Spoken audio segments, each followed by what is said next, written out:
Hey, everyone. Mm. There is a storm outside your window right now.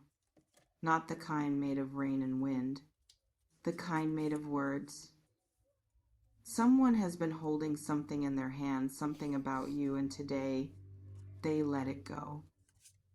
And you felt it, didn't you? Before anyone even told you, before the message, before the silence got loud. You felt it, that specific weight in your chest that arrives before the earthquake. Not panic, something colder, uh, something like recognition. Let's stay here for a moment, right in this feeling. Because before we talk about what was said, before we even touch the word drama, I want you to notice something you already knew. Not the specific words, not the name of the person, not the exact shape of the confession, but somewhere in a room you don't visit often, in a corridor of yourself you keep half lit. You already knew something was being carried. That's what secrets do, you see. They don't disappear when someone keeps them. They radiate like heat from a wall that's been in the sun all day. You press your hand against it and you think, why is this warm? And then you understand. The sun was there long before you noticed. Someone has been standing in the sun with your name in their mouth. For how long? That part only they know. But the warmth you felt, that was real. Your instincts were never broken. They were just speaking a language you weren't ready to translate yet. Now it's out. The secret has a shape now. It has weight, edges, maybe even a face. And the strange thing about a secret finally being spoken is that the world doesn't end. The ground is still beneath your feet, but everything looks slightly different. Like someone moved the furniture in a room you thought you had memorized. Nothing is missing, but nothing is exactly where you left it either. And that disorientation, that specific kind of vertigo, is not a sign that you are falling apart. It is a sign that you are recalibrating. Your inner compass is adjusting to new information. That is not weakness. That is intelligence. But let's be honest, because this space, this dark, quiet space between us right now, it only works if we're honest. The drama isn't just about the secret, is it? It's about what the secret implies. It's about the version of events you had built carefully, brick by brick, and what this confession does to that architecture. Some of those bricks may still be standing. Some of them may be dust now, and you are standing in what remains, looking around, trying to figure out what was ever real. That question, what was ever real, is one of the most destabilizing questions a human being can ask themselves, because it doesn't just reach into the present, it reaches back. It touches memories you thought were settled. It reopens conversations you thought were closed. It makes you replay moments with new eyes. And sometimes what you see rewritten in those moments is uncomfortable. A tense, I want to slow down here because this part matters. When we discover that someone has been holding a secret about us, one of the first things the mind does is go to war with itself. Part of you wants to understand. Part of you wants to rage. Part of you, the quietest part, the one that whispers at 3 a.m., wants to know if you somehow deserved this. And that whisper, that small, corrosive whisper, that is what I want us to look at directly. Because it's possible, and I say possible very deliberately, that what's exploding around you today is not just about one person's confession.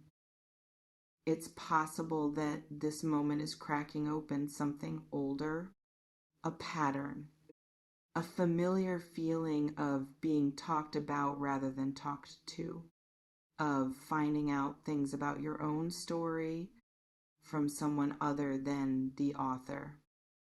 Does that feel familiar?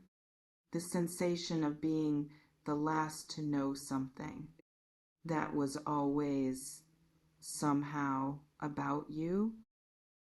If it does, if there is a resonance in that, then what's happening today may be less of a surprise and more of a confirmation.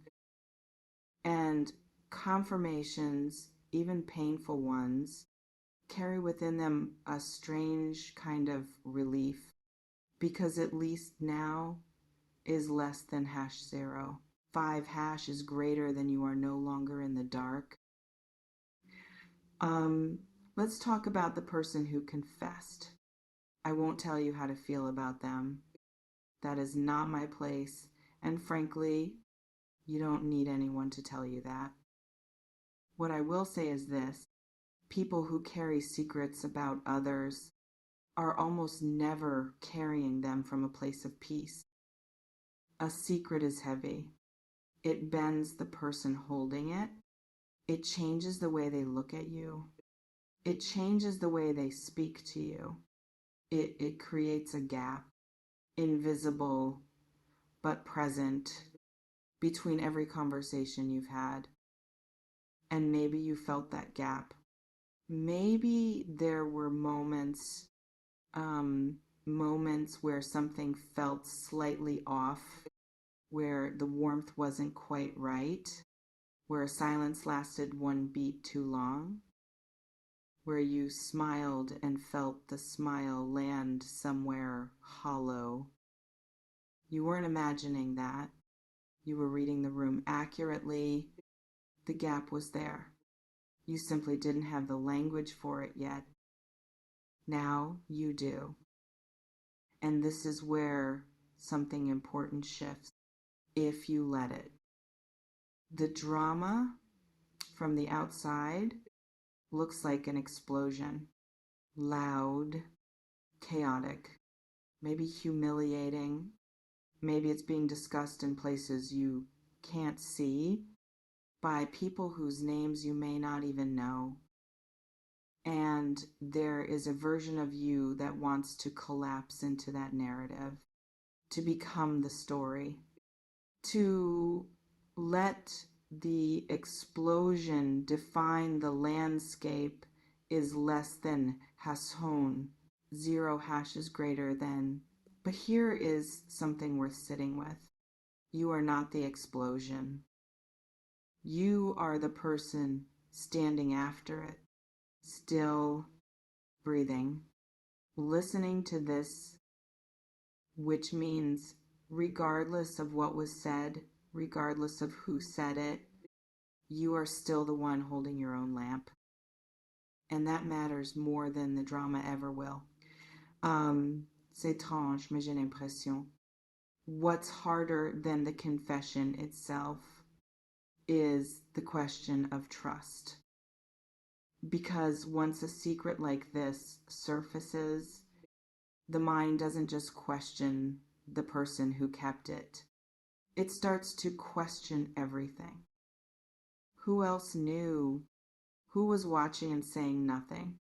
Which of your relationships have been quietly shaped by something you were never told? That is an exhausting place to live. And it's possible, very possible, that your mind is there right now, running corridors, checking walls, looking for the exits in conversations that happened months ago. If that's where you are, I want you to hear this clearly. You cannot audit the past into safety. You can revisit it. You can learn from it. You can allow it to sharpen your instincts, but trying to go back through every memory with a flashlight, searching for every hidden thing, will not give you peace. It will only make the past feel like a crime scene. You can never leave, and you deserve to leave. Not in denial, not in forgetting, but in the kind of conscious, deliberate choosing that says, I see what happened. I understand what it cost me. And I am not going to let it become the architecture of everything that comes after. Here is a question I want to leave in the air between us. A dark one, but a freeing one, if you let it be. What part of the story that was told about you is a story you have also been telling yourself? Because sometimes, not always, but sometimes, the secrets others carry about us are just louder versions of the whispers we've been living with quietly, the fear that we are too much or not enough, the suspicion that behind the warmth of certain relationships, there was always a different temperature. The old familiar ache of being misunderstood by people who claim to know you. If that resonates, if there's a sting in that, then maybe the most important thing this explosion has done is not expose someone else. Maybe it has exposed a wound in you that has been waiting quietly, patiently, for exactly this kind of light. Not to be judged, not to be shamed, but to be seen. The drama will move, as dramas always do. The noise will shift to someone else's story. The people who are speaking your name in rooms you can't enter will find another name eventually. That is the nature of this kind of fire, is less than #0. 5 hash is greater than it burns bright, and then it moves. But you will remain after the smoke, after the silence returns, after the notifications stop and the conversations fade. You will still be here in your own body, in your own life, with your own choices ahead of you. And the question that will matter, the only one that will truly matter, is not what did they say about me. The question is, who am I now that I know? That is not a small question. It is possibly the most important question this moment is asking you to sit with. And I don't want to rush you through it with comfort or with easy answers, because you don't need easy answers. You need honest ones, and the honest ones only come from inside you. Laisse-moi ralentir un instant, because I want to talk about something that doesn't get said enough in these moments. Surviving a public drama, even a small one, even a private one that only feels enormous to you, takes a specific kind of courage that looks like nothing from the outside. It looks like sitting still. It looks like not responding. It looks like choosing silence when every instinct in you is screaming to defend, to explain, to justify. And it's possible, very possible, that the most powerful thing you can do right now is absolutely nothing visible.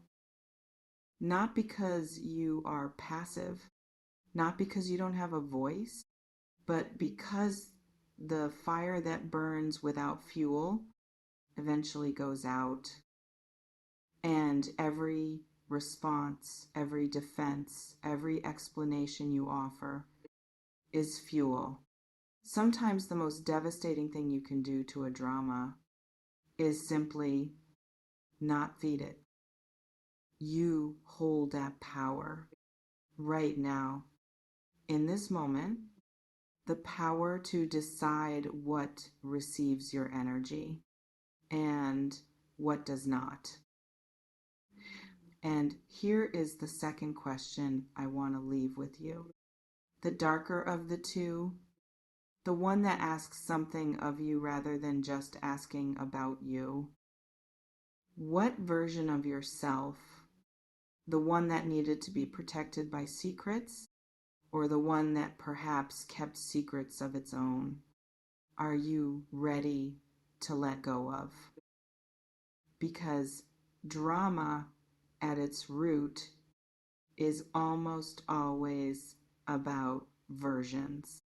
The version of you that others constructed, the version of you that you performed for safety, the version of you that existed in the space between what was said and what was true. It's possible that this explosion, as painful and as humiliating as it may feel, is the universe's blunt, graceless way of clearing the stage, of removing a version of you that was never entirely honest anyway. That was constructed for an audience. You no longer need to perform for.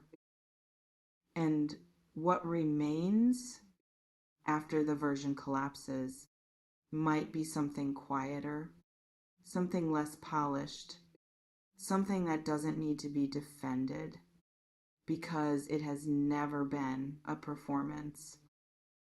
That version of you cannot be touched by a confession, cannot be diminished by drama, cannot be reduced to someone else's narrative, because it has never lived inside someone else's story. It lives in you. It has always lived in you. And today, in the smoke and the noise and the disorientation, it is still there. Steady, breathing, waiting for you to come back to it. So come back to it, not all at once. Not with a plan or a strategy or a perfectly worded response to what was said. Just one breath, one choice, one moment of deciding that the storm outside your window does not get to dictate the weather inside you. You are not the secret that was kept. You are not the drama that erupted around it. You are not the version of yourself that others have been quietly narrating in conversations you weren't part of. You are the one who knows their own name, the one who, even in the middle of an earthquake, is still asking the right questions, still listening, still here, and that in a world that runs on noise and reaction and the hunger for drama, that is not nothing. That is everything. Stay in your own light, even when someone tries to rewrite it.